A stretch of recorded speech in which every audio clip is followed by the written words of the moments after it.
Bottoms is the newest film by Emma Seligman, who previously directed Shiver Baby, which was her directorial debut. This film definitely saw a change in pace. It looked a lot more lighter, a lot more vibrant, just from visual presentation.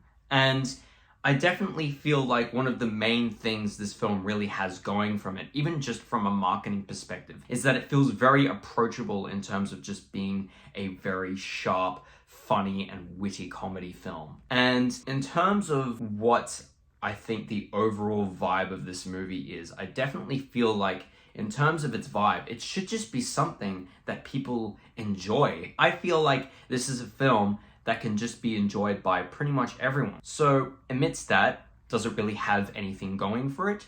And I believe that the answer is an absolute yes. This is a film definitely that feels like it really has a filmmaker at the helm. This isn't just some generic high school comedy, like you see quite a lot of the time. It's a very unique time because not only is Emma Seligman so focused on the visual presentation of the film, she uses the anamorphic lens to, I guess, really create a very visceral and vibrant image. The lens flares are quite sharp, and they definitely do really help the youthfulness, but also the edginess of the film. And that is definitely one of the things that this film really has going for it, is that it has a director who very much cares about how this film looks. It is definitely a very colorful, fun, and very investing movie on that level. But the thing is, your style isn't going to really mean anything if it doesn't complement the narrative at play. And this film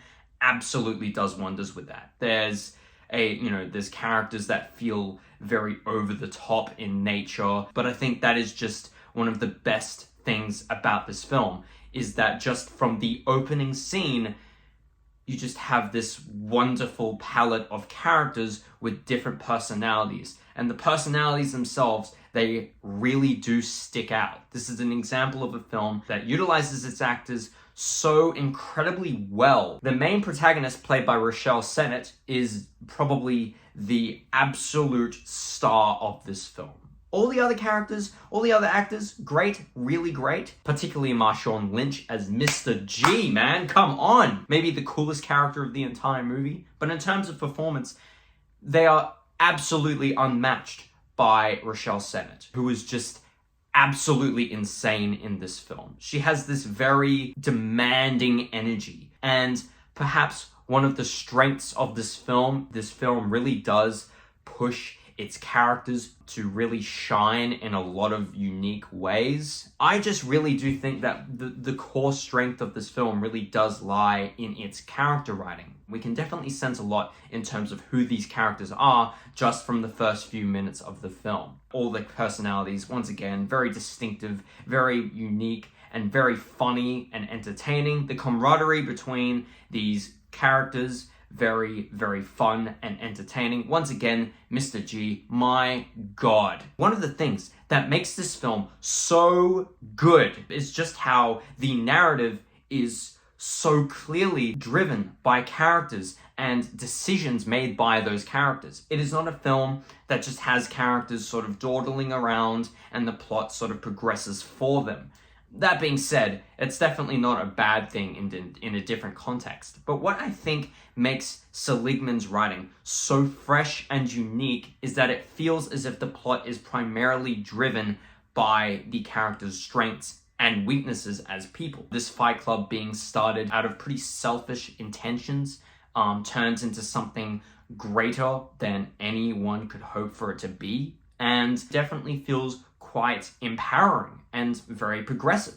But I think one of the main things that I really do like about the film is that it definitely does have characters that metamorphosize and change throughout the narrative. It definitely feels as if they are navigating themselves throughout this very wacky and crazy and colorful world. But at the same time, one of the things that I do think really holds the film back, not by that much, but definitely enough that I could notice it, was that the film occasionally does veer off into quite typical and tropey lanes. Narratively, this film is for the most part pretty unique. So to see this film veer off into such predictable and one-note pathways, it definitely feels like a bit of a cop-out, since the rest of this film is so unique and so fun and so fresh that when this film just follows familiar beats from other movies of the same genre,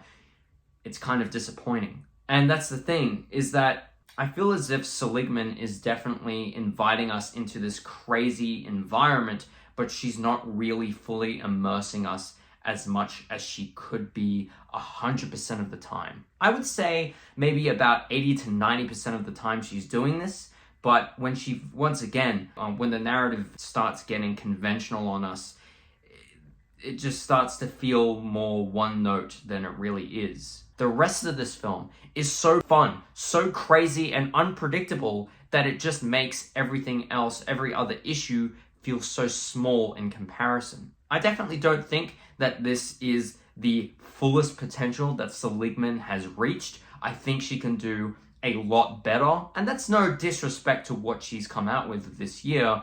I just feel as if I know that she's going in the right direction and she's making films that really matter. Films that actually have something to say about the world we live in, about the people that we are. It's very progressive, it's very fun, it's very real. Beneath all this craziness and this insanity lies very real and true characters that feel very much in the spirit of people living today. But the thing is, I just feel like the path this movie takes in maybe the last 10-20 minutes is absolutely insane. The issues that I had definitely stood, but I felt as if the way this film concluded was so insane. I'm serious, you might not be ready for the last 10 minutes of this movie. It is absolutely crazy. I definitely felt as if there was a lot of passion being put into these final 10 minutes. I could totally imagine Seligman really enjoying the process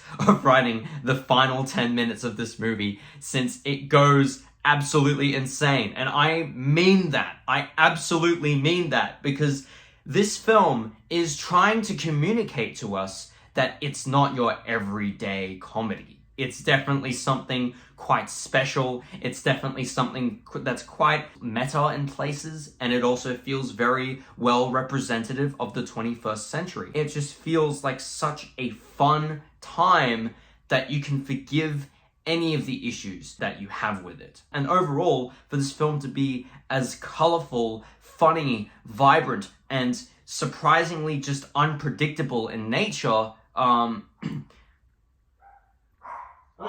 and for this film to be as unpredictable, funny, and as engaging as it is, it feels like such a great progression in a filmmaker's career. And with that said, I'm gonna give this film an 8 out of 10. Hope you guys enjoyed once again, and I'll see you guys in the next one.